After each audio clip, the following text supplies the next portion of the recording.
بسم الله الرحمن الرحيم.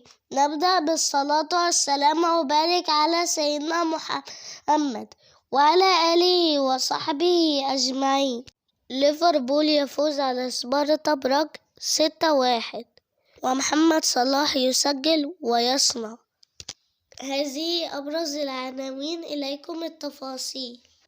90 دقيقة كاملة لعبها الملك المصري محمد صلاح في مباراة ليفربول وسبارتا براغ في الدوري الأوروبي، في أقوى عودة له منذ الإصابة التي لحقت مع منتخب مصر في كأس أفريقيا 2023.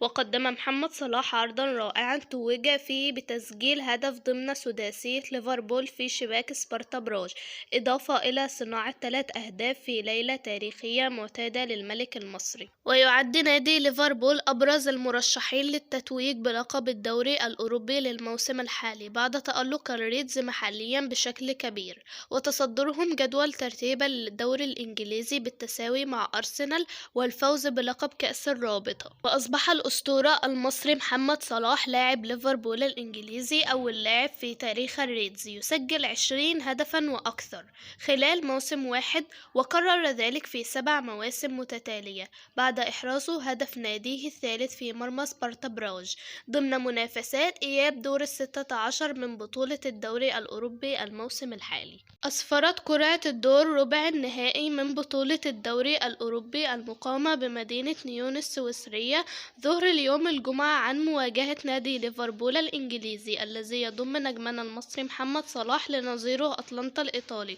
بعدما انتهت منافسات دور 16 أمس.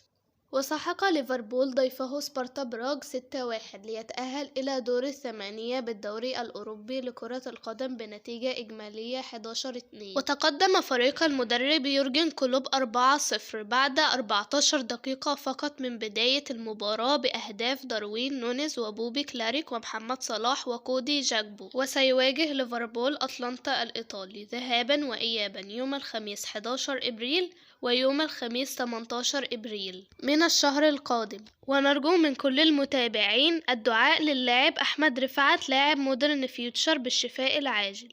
ولا تنسى الاشتراك في القناة والضغط على زر الإعجاب وتفعيل زر الجرس لكي يصلكم كل ما هو جديد. ولا تنسوا أن تصلوا على النبي عليه أفضل الصلاة والسلام. ورمضان كريم علينا وعليكم جميعا.